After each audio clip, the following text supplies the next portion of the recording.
인생 5분 글방. 오늘은 깊이 있는 질문과 이해 방법에 대해서 읽어봤죠. 이거 주로 뭐에 질문에 대한 얘기죠? 질문은 왜 중요합니까? 일단은 질문의 깊이에 따라서 이해의 깊이가 드러나. 그렇죠. 질문의 수준에 따라 얘가 얼마나 이해를. 이해를 했는지가 드러나죠. 이건 보통 이제 지식에 대한 거니까 좀 사실적인 지식을 얘기하는 거예요. 뭔가 평가적인 지식을 얘기하는 게 아니라 뭐 가치 판단을 얘기하는 게 아니라 뭔가를 새로 배웠을 때 그 명제에 대해서 얼마나 깊이 있게 이해하는가를 다층적이고 다면적으로 살펴보자라는 거죠. 그러면 질문은 단순히 정답을 요구하는 건가요? 이것은 무엇입니까? 이 수준이 아니죠? 이제 그 단계도 있지만 음. 이제 여러 단계로 적용을 해본다면 그 단계뿐만이 아니라 이제 뭐 분석을 할 수도 있고 새로운 개념이랑 이제 적용을 새로 할 수도 있죠. 분석은 차이점과 다른 점을 그 문장 안에서 쪼개가지고 차이점과 공통점을 다른 것들하고 연결시켜 보는 것도 분석이고, 그 안에서 의미 관계를 잘라보는 것도 분석이에요. 분석력은 되게 중요하죠. 그 다음에 우리가 무슨 선생님 책 읽고 비문학 책 읽고 애들한테 질문을 하라고 그러면 무엇입니까? 이 중에 주인공은 누구입니까? 이런 식의 수준의 질문만 하는 거는 너 굉장히 깊이 있게 이해했다고 볼 수 없거든요. 영어 시험 같은 것도 본문을 그대로 갖다 쓰는 건 이해 수준이에요. 이 아이가 해석을 못해도 그 문제를 그대로 풀 수 있잖아요. 이건 이해 수준의 공부를 하는 거거든요. 그러니까 그런 문제만 내면은 너무 변별력이 약하잖아요. 그래서 이해 수준뿐만 아니라 적용과 분석 수준까지 선생님들이 고려해서 시험 문제를 내는 거예요. 우리가 시험 문제를 낼 필요는 없지만 그런 걸 잘 알고 있다면 학습에 처음에 자습서 딱 열었을 때, 자습서나 학교 열었을 때 단원 목표와 단원에서 뭐뭐 할 수 있다 이런 게 나오거든요. 영어의 구품사에 대해서 설명할 수 있다. 설명할 수 있다. 여기서부터 적용이죠. 그리고 품사의 의미를 품사의 의미를 이해하고 다양한 품사를 활용할 수 있다. 이건 적용이겠죠. 그러니까 단원 목표를 보면은 그게 5개의 질문 수준이 다 드러나요. 근데 적용인데 이제 적용은 이제 배운 개념을 실제에 적용한다 그랬는데 이제 실제라는 게 그러니까 뭐 우리가 생활하는 학교에서나 그런 생활 속의 실천을 얘기하냐고요? 네.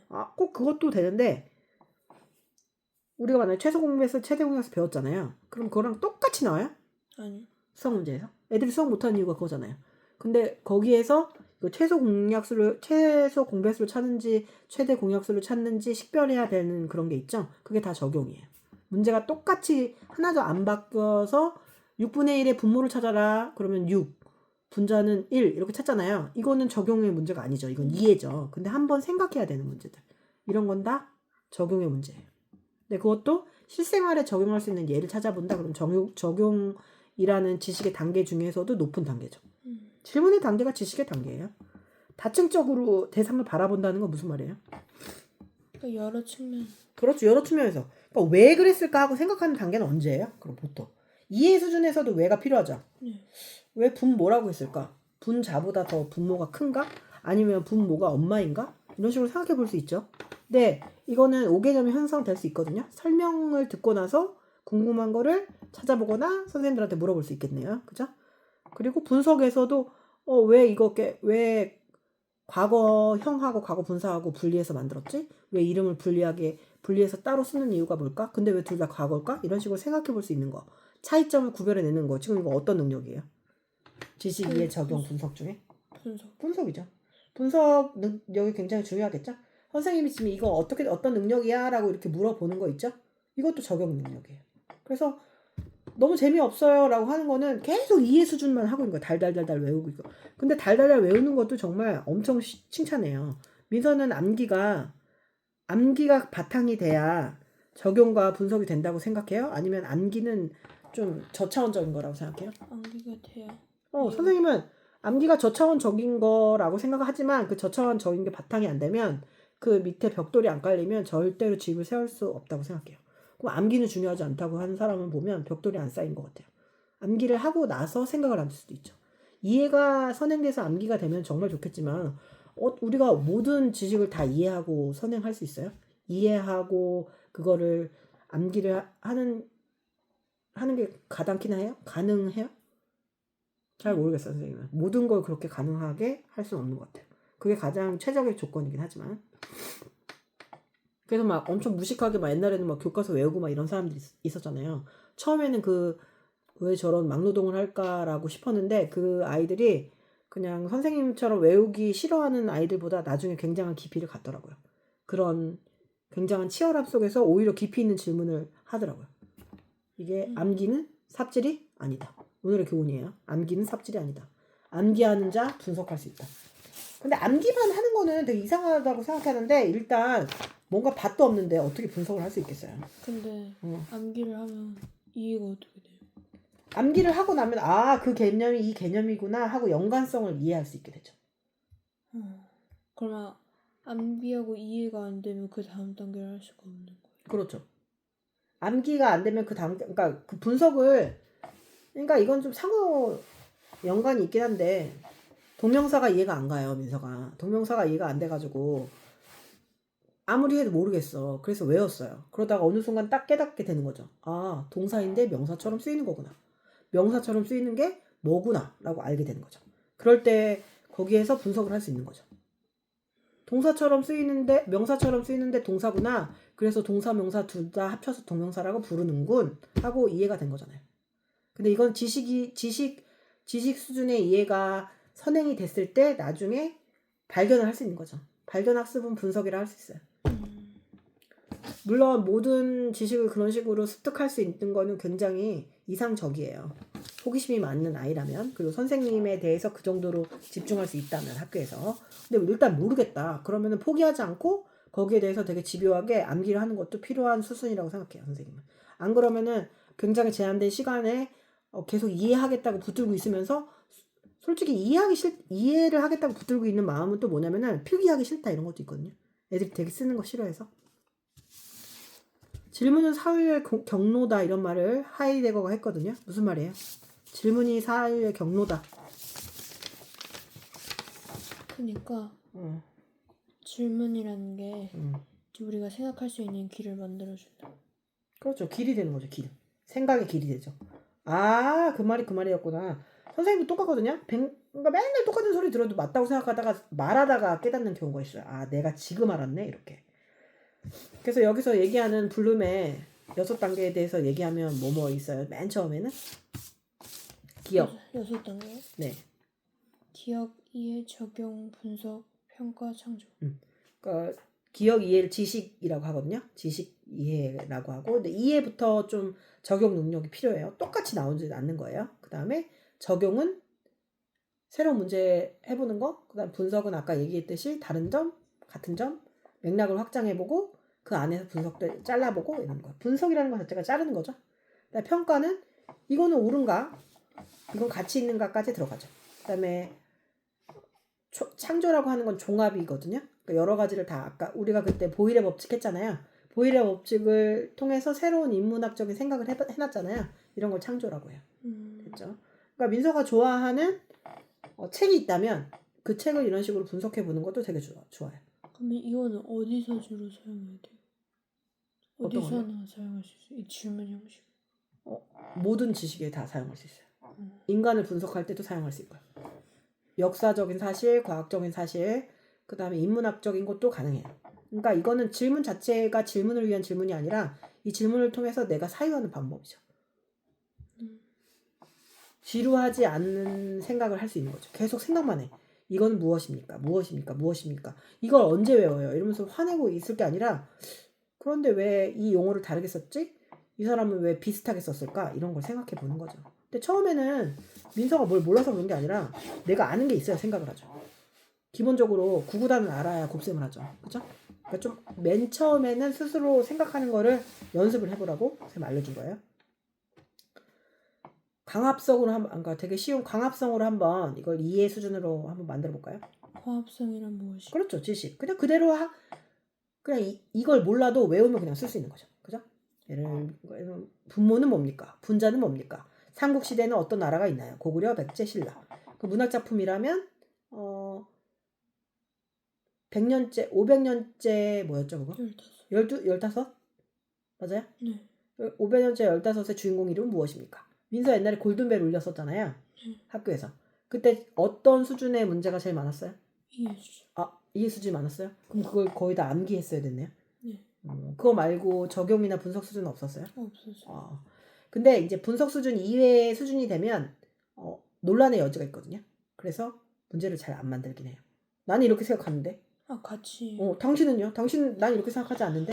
난 개인의 가치가 중요한데? 어떤 사람은 무슨 개인의 가치가 중요해? 나라가 먼저지. 나라의 숫자를 위해 아이를 낳아야지. 그러니까 무슨 소리야? 난 개인이 중요해. 이렇게 얘기하면은 이론의 여지가 있죠. 서로. 그런 것까지는 문제가 될 수 어려운데 분석까지는 논리적 과정을 따라가면은 당연히 중요하죠. 그리고 민서가 앞으로 치르게 될 문제들 있죠. 뭐 수능이나 이런 건 다 분석 수준이에요. 적용이나 분석. 민서가 이 지식 이해 적용 분석 종합 단계의 불름의 5단계 질문 수준으로 분석 수준으로 문제를 하나 만들어봐요. 그러면 어떻게 해도 되니까. 1단계는 품사는 무엇일까요? 분석 수준이 1단계예요? 아니 1단계로 만들어 보는 거예요? 품사는 무엇입니까? 네. 오케이. 그 다음에 적용 수준은?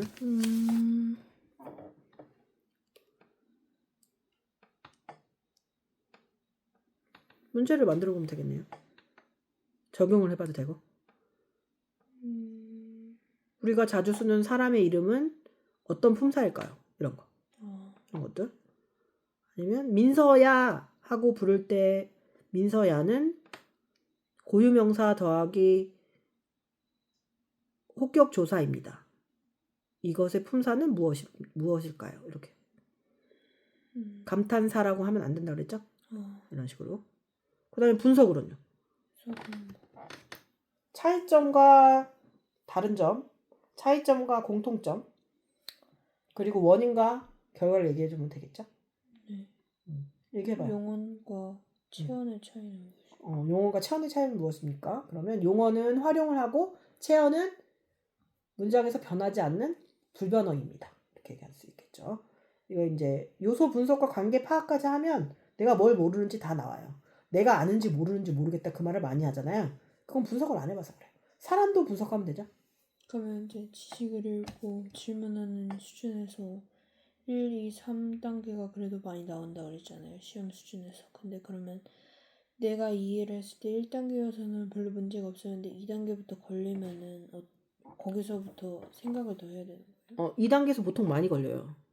그러면 내가 개념을 몰라서 걸리는 경우가 있죠. 광합성의 원리를 몰라서 적용을 못하는 경우가 있고 광합성의 원리가 나왔는데 이게 광합성인지 모를 경우가 있잖아요. 그러니까 그 개념 자체를 모를 때는 책에 가서 다시 봐. 근데 보니까 다른 사례가 여기에 들어갔는지 몰랐어. 그러면은 머리에 집어넣어야죠. 이 사례는 광합성에 들어간다. 이렇게. 그리고 뭐 비유를 해본다거나 연결을 해보면 적용 수준이 높아져요. 우리가 과학적인 거 배웠으면 인문학적으로 연결해봤죠? 그러면 적용 수준 올라가죠. 그리고 소설에 대해서 막 얘기를 해봐. 그러면 소설에 대해서 다른 소설에 홍길동전이 같은 거 나왔다고 했잖아요. 그래서 서자, 적자 이런 말 나오잖아요. 그러면 서자가 나온 정실 부인한테서 태어나지 않은 주인공이 나온 소설은 또 뭐가 있지? 하고 찾아보거나 이러면 되죠.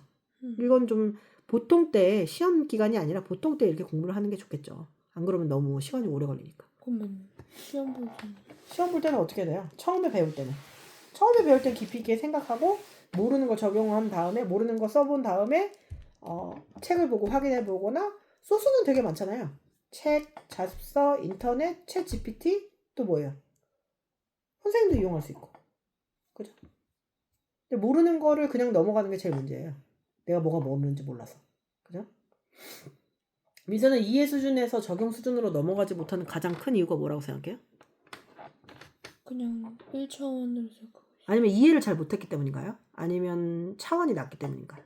차원이. 그럼 뭐 차원을 높이려면은 그런 연습을 해야겠네요. 광합성을 했으면 광합성의 원리를 더 생각해보고 광합성의 원리를 끝나는 게 아니라 광합성의 원리와 호흡과 공통점과 차이점을 또 생각해 볼 수 있어야겠네요. 그죠? 근데 이런 생각을 해봐라 한다고 해봐지는 게 아니에요. 그죠? 누가 안 하고 싶어서 안 하겠어요? 그러니까 좀 단련이 필요하죠. 이해 수준에서 애들이 머무는 이유가 이해가 제대로 안 되니까 적용이 안 되고 적용이 안 되니까 다시 이해를 하니까 맨날 이해만 하고 있는 거죠. 배우고 또 배우니 헷갈리지 아니하나. 그죠? 그렇다 했죠. 그래서 사람들이 뭐 공부가 다 머리라고 막 이렇게 얘기하는 게 다 적용이 안 될 때 그런 말을 많이 하거든요. 이렇게 많이 외웠는데 넌 이거 왜 이게 이건지 몰라? 라고 하는 거죠.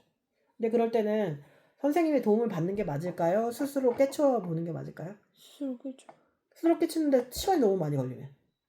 시간이 멀리 걸린 만큼 이해하는 것도. 그게 더 기억을 많이 하는 거죠. 그죠? 그러면, 이게.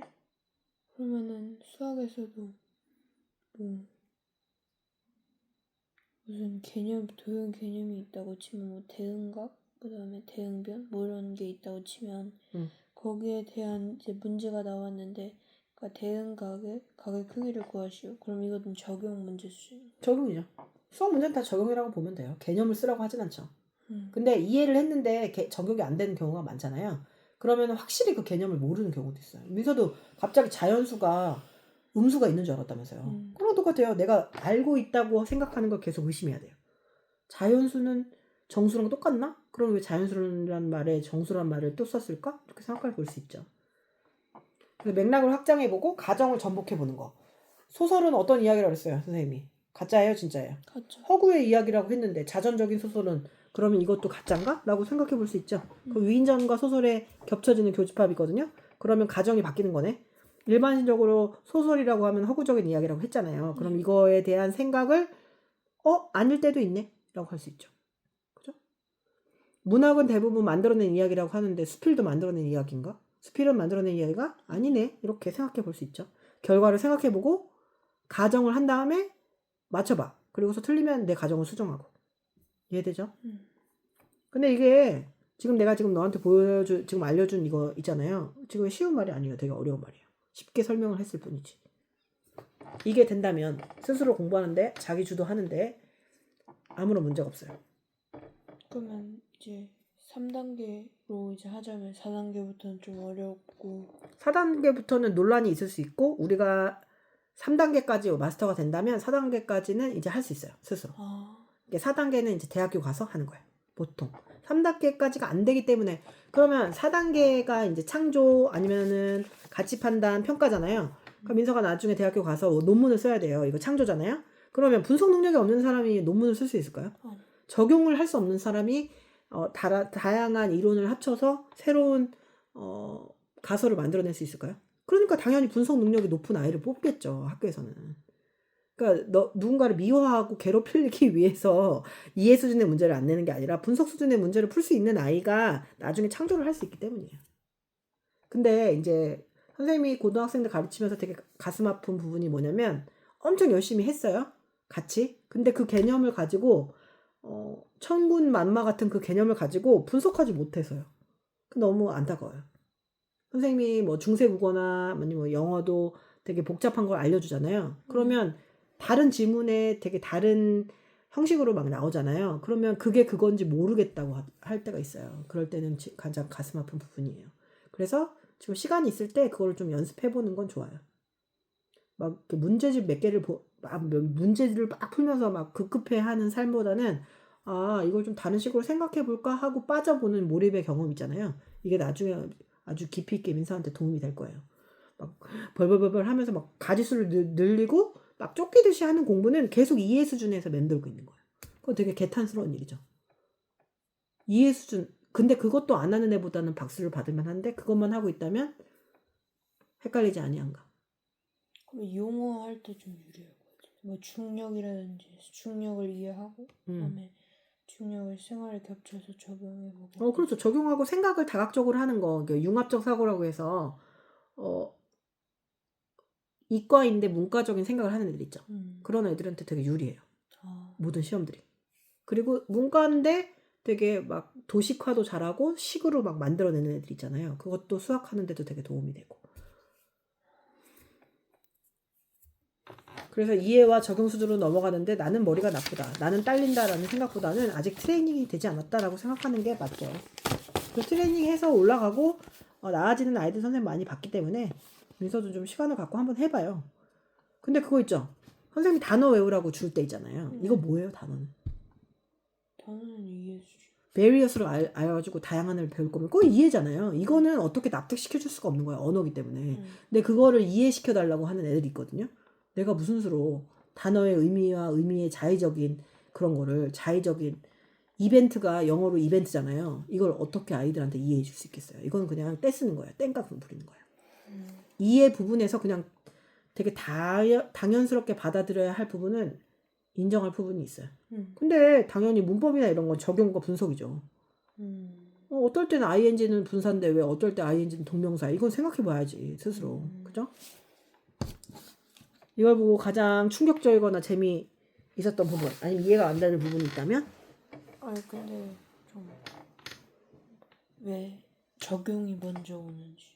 아, 분석보다? 근데 적용은 되게 배운 개념을 쉽게 이용하기도 하거든요.